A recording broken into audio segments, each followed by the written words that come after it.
Continuando, pessoal, nossa terceira parte da nossa segunda aula.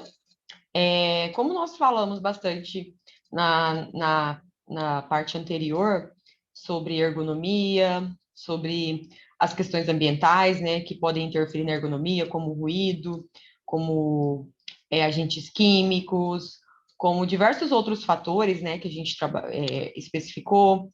A gente falou um pouquinho sobre a parte das posturas, né, da importância, diferenciou ali a questão da pessoa ficar em pé, sentada e deitada, né? A gente vai falar um pouquinho agora. Eu trouxe dois artigos, tá? Que eu vou deixar de material de apoio aí para vocês darem uma lida, sobre a aplicação da ergonomia em uma cozinha industrial, tá? De pequeno porte e aí um confronto com a legislação. Como eu disse, a gente tem que direcionar para a gastronomia, né? Então, nada melhor do que a gente verificar essa ergonomia sendo aplicada numa cozinha industrial, né? Então, esse trabalho ele é bem interessante porque ele mostra faz uma análise de todos os riscos ergonômicos que tem em um determinado ambiente, tá? Então, eu já vou descer aqui o artigo já para a parte que realmente importa, né? Existe todo um contexto de normas, vocês podem perceber aqui, ó, que são inúmeras normas que estão relacionadas à parte aí de todo o estudo de ergonomia dentro de um ambiente. Como eu disse, a norma de ergonomia, que é a NR17, ela é pequena, é que, na verdade, o que amplia ela são outras normas. Então, assim, dentro lá da ergonomia, a gente ouve falar, por exemplo, sobre ruídos. Só que a gente vai ter que buscar algo sobre ruídos para poder desenvolver uma estratégia daquele ambiente e melhorar essa parte ergonômica, né? Por exemplo, ó, aqui tem uma norma específica que ela trata sobre os níveis de ruído para conforto acústico, né? De ruído para conforto acústico. Só um instantinho.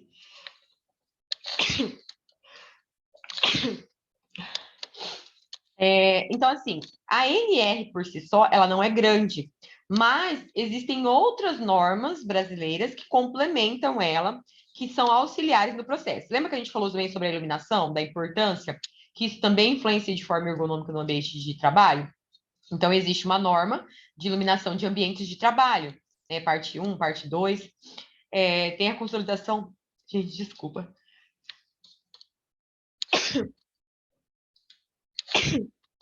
Ai, não tem nem como cortar, né? Vamos lá. Então, existem várias normas, né, que trabalham junto para que a gente possa deixar o ambiente mais ergonômico possível, né? E aí eu trago para vocês algumas situações, né, desse trabalho que eu acho interessante. Ele fala um pouquinho sobre a parte de legislação internacional, né, que ela tem uns pontos distintos em relação à brasileira, né, mas no caso a gente acaba adotando a brasileira, né? Então, aqui eu vou falar um pouquinho, né? Deixei grifado já alguns pontos sobre os problemas ergonômicos presentes numa cozinha industrial, né? Então, quando a gente fala de cozinha industrial, que tipo de problemas ergonômicos que a gente tem? Então, a gente pode ter esforço físico. Então, o que seria o esforço físico? O levantamento de peso. Ao pegar panelas pesadas, transportar produtos alimentícios, né? Caixas. Isso é um esforço físico, é levantamento de peso, né? E aí, durante o trabalho, às vezes a pessoa pode estar com algum tipo de postura inadequada, falta de um controle rígido de produtividade, né? Situações de estresse que venham a acontecer. Então, lembrem sempre que a ergonomia não é só o fato de coisas do ambiente, né? Mas, tipo, psicológicas também, né? Níveis de estresse também podem influenciar. Então, às vezes tem alguma coisa errada no ambiente e aquilo gera todo o estresse para o funcionário. Então, o que eu posso minimizar ali dentro do ambiente para que reduza esses níveis de estresse, né? Às vezes trabalhar em períodos noturnos, né? Então, a pessoa às vezes vira a noite trabalhando, então isso também às vezes dá um cansaço físico, gera estresse, né? As jornadas de trabalho às vezes se estendem, cumprimento de hora extras, por isso que as normas trabalhistas elas sempre trabalham com limite de hora extras semanais, exatamente porque você simplesmente poder fazer 3, 4 horas, 2 horas, 3, 4 horas esses por dia. E aí, como que você chega no final da semana, né? Você ganha um pouquinho mais, mas você perde do outro lado, né? Você perde toda a sua saúde. Ou até mesmo trabalhos muito monótonos, né? Então, a gente às vezes tem trabalhos que tem um fluxo muito intenso e tem aqueles que são muito monótonos. Então, isso também atrapalha, né? Repetitividade, né? Que são aqueles trabalhos extremamente repetitivos. ou também imposição de uma rotina muito intensa. Então, tudo isso são situações ergonômicas, riscos ergonômicos que a gente pode ter dentro de uma cozinha industrial, tá? Esses riscos, como eu falei, eles não vão gerar problemas só psicológicos, mas também fisiológicos à saúde do trabalhador, né? No caso das cozinhas, elas apresentam também, além dessa parte de riscos ergonômicos, ela tem risco de acidente, né? Nas nossas próximas aulas, a gente vai falar bastante mais voltado para a segurança do trabalho, porque agora a gente está falando só das condições de melhoria no ambiente de trabalho, que é a parte ergonômica, né? Posteriormente, né, na semana que vem, nós vamos direcionar mais para a segurança do trabalho. E a gente vai falar bastante aí sobre esses tipos de riscos de acidente e como que fica essa parte de remuneração do trabalhador, né? Dependendo do tipo de grau de risco que ele trabalha, tá? Então, às vezes, ele tem riscos de acidente, porque o movimento ali é tão acelerado na cozinha, aquela correria para lá e para cá, então ele pode sofrer algum tipo de acidente, né? Às vezes, esse acidente é devido à alta produtividade que ele tem que cumprir, né? Alta demanda, né? Ou também, às vezes, é inexperiência, né? Acabou de entrar e não está com experiência e quer cumprir meta, né?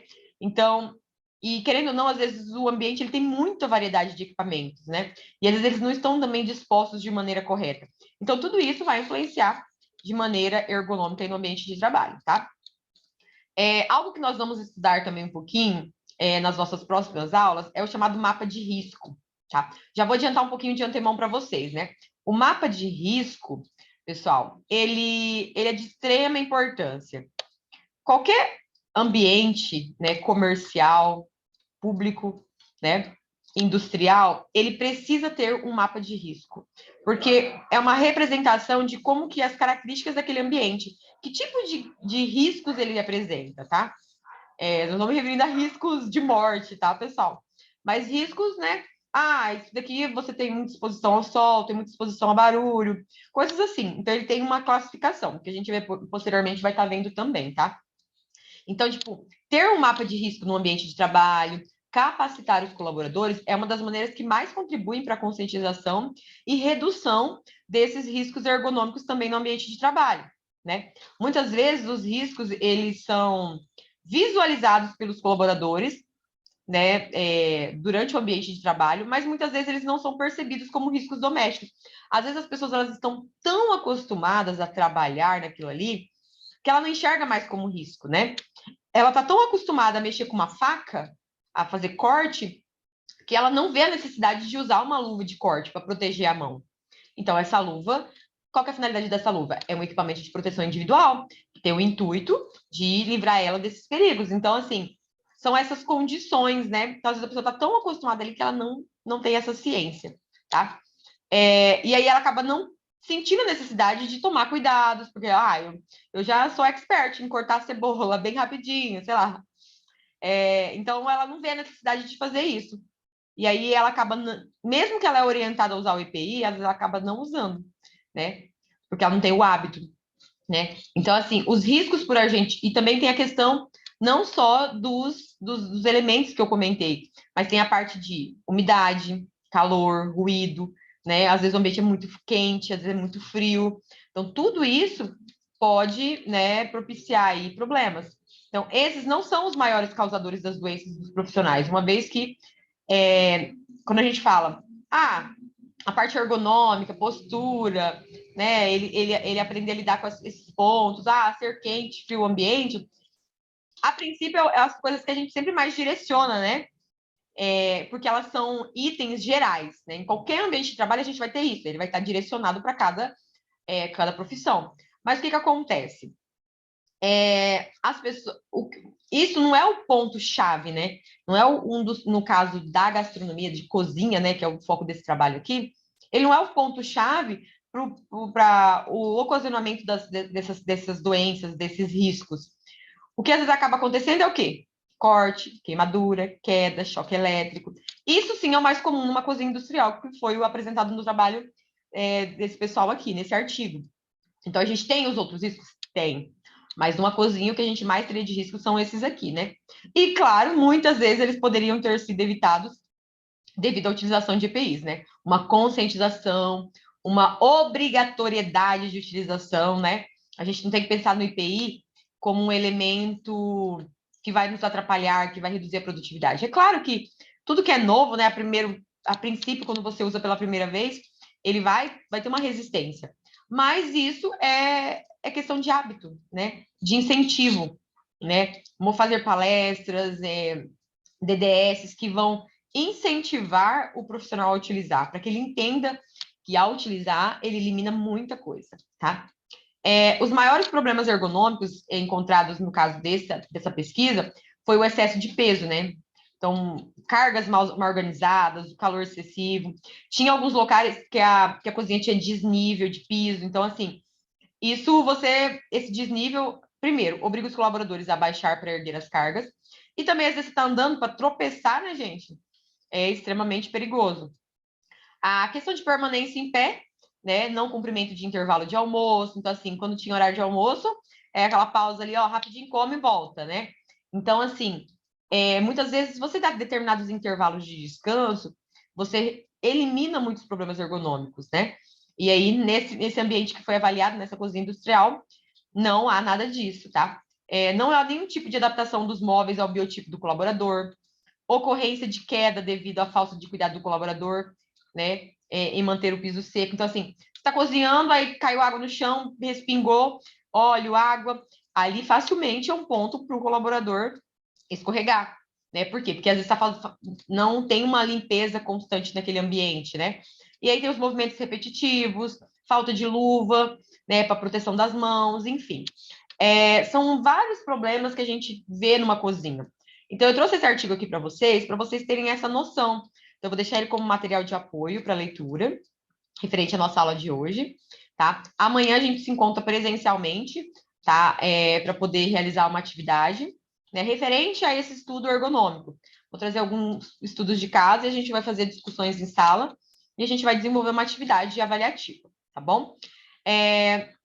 Aqui, só para finalizar, a gente pode ver aqui, ó, em razão disso, os colaboradores eles reclamam de dores nas costas. Por quê? Eles não têm tempo de intervalo. Eles trabalham e trabalham. Não há esses tempos de intervalo, não tem descanso nas pernas, eles acabam ficando com uma irritabilidade muito alta, desatentos, né? E porque eles acabam, tipo assim, eles estão tão cansados que eles têm pressa para ir embora e acabam fazendo as coisas e aí não tem aquela organização que às vezes a cozinha industrial deveria apresentar. Beleza? Bom, pessoal, eu vou deixar esse artigo de material de apoio para vocês darem uma lida também, que a gente vai se basear para a nossa atividade de amanhã. E também vou deixar mais um artigo que também é referente em relação a esse daqui, tá? Eu não vou ler ele com vocês, porque, querendo ou não, esse tipo de leitura fica bem repetitivo, né?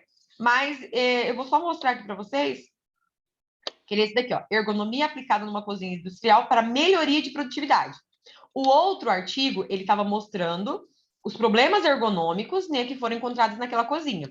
Aqui eles já estão propondo melhorias, tá? Para aumentar a produtividade. Então, vamos abordar um pouquinho aqui por cima, e aí depois vocês dão mais uma olhadinha, né?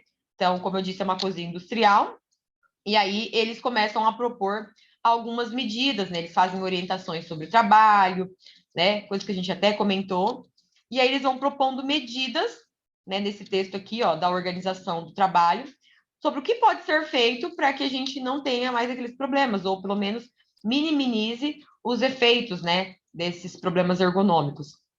Então, neste trabalho, eles acabam propondo isso, tá? Então, uma das coisas que foi proposta, né, é recebimento de insumo e conferência de estoque, né?